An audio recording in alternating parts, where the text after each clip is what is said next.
తాజా లోకల్ వార్తలు వెంటనే మీ ఫోన్ లో తెలుసుకోవాలా? ఇప్పుడే ప్లే స్టోర్ లో ఐబీ స్మార్ట్ న్యూస్ అని సెర్చ్ చేసి యాప్ ను డౌన్లోడ్ చేసుకోండి. డిస్క్రిప్షన్ లో లింక్ ఉంది. Download now. సంగారెడ్డి పట్టణంలో జవహర్లాల్ నెహ్రూ 136వ జయంతి పురస్కరించుకుని బాలల దినోత్సవాన్ని ఘనంగా నిర్వహించారు. జగ్గారెడ్డి ఇంటి వద్ద ఏర్పాటు చేసిన ఈ ప్రత్యేక కార్యక్రమానికి స్థానికంగా ఉన్న వివిధ స్కూళ్ల విద్యార్థులు విద్యార్థినీలు పెద్ద సంఖ్యలో హాజరయ్యారు. రంగురంగుల దుస్తులతో వచ్చిన చిన్నారులు పాటలు నృత్యాలు వేషధారణతో ఆకట్టుకున్నారు. కార్యక్రమానికి వచ్చిన తల్లిదండ్రులు పిల్లల ప్రతిభను చూసి ఆనందం వ్యక్తం చేశారు. జగ్గారెడ్డి మాట్లాడుతూ బాలల దినోత్సవం చిన్నారుల సృజనాత్మకతను వెలికి తీయడానికి మంచి వేదికగా నిలుస్తుందని చెప్పారు. పిల్లలు తమ లక్ష్యాలపై దృష్టి పెట్టి ముందుకు సాగాలని సూచించారు.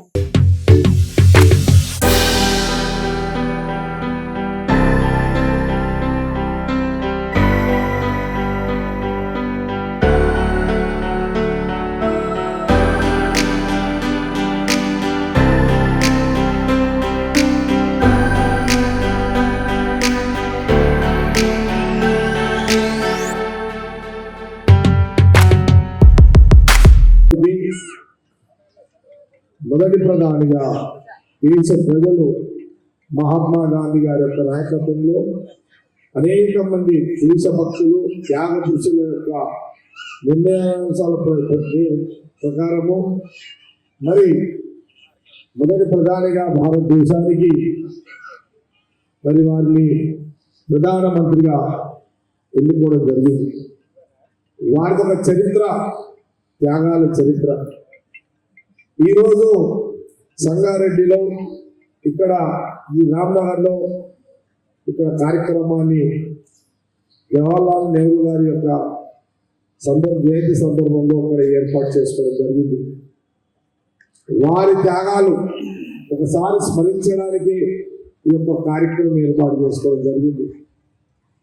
మహాత్మా గాంధీ గారి దేశ ప్రజల స్వాతంత్ర అనంతరం వారి వంశమంతా కూడా దేశ ప్రజల కోసం మహాత్మా గాంధీ గారి నాయకత్వంలో మరి ఆ తర్వాత ఇందిరాగాంధీ గారు వారి దేశ ప్రధానిగా ఈ దేశ ప్రజలకు ఎన్నెన్నో మరి అభివృద్ధి కార్యక్రమాలు చేయడం కూడా జరిగింది. దేశ ప్రజలకు కూడా తెలుసు. ఇందిరాగాంధీ గారి తర్వాత రాజీవ్ గాంధీ గారు కూడా ప్రధానిగా మరి ఇందిరాగాంధీ గారు వారు దేశ సేవనే కాదు దేశ ప్రజల భద్రత విషయంలో కూడా వారు ప్రాణ త్యాగానికి చేయడం జరిగింది, బలి కావడం జరిగింది ఇందిరాగాంధీ గారు. దాని తర్వాత రాజీవ్ గాంధీ గారు ప్రధానమంత్రిగా కావడం, వారు దేశ ప్రజల భద్రత విషయంలో కూడా మరి వారు కూడా బలి కావడం జరిగింది. దాని తర్వాత మనందరూ కూడా తెలుసు సోనియా గాంధీ గారు మరి వారు కూడా ఈ దేశ ప్రజలందరూ కూడా ప్రధానిగా ఉండాలన్నా కూడా వారు ప్రధానమంత్రిగా వారు తీసుకోలేదు. రాహుల్ గాంధీ గారు కూడా ప్రధానమంత్రి కావాలని దేశ పార్లమెంట్ ప్రజలందరూ కోరినా వారు కూడా వద్దు అని మన్మోహన్ సింగ్ గారు ప్రధానమంత్రిగా చేసి అది ఒక చరిత్ర వాళ్ళది. దాని సంవత్సరము మరి ప్రియాంక గాంధీ గారు, ఈరోజు రాహుల్ గాంధీ గారు మనందరూ